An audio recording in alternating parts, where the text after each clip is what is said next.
বান্দার জন্য রহমত আমার নবী মুহাম্মদ। দুজাহানে আর কি আছে এমনই সম্পদ, দুজাহানে আর কি আছে এমনই সম্পদ।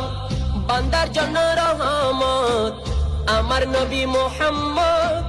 দুজাহানে আর কি আছে এমনই সম্পদ, দুজাহানে আর কি আছে এমনই সম্পদ। অন্ধকার কবরে যেন নবীর দেখা পাই, অন্ধকার কবরে যেন নবীর দেখা পাই। নবী ছাড়া ওই কবরে নাই রে বান্ধব নাই, নবী ছাড়া ওই কবরে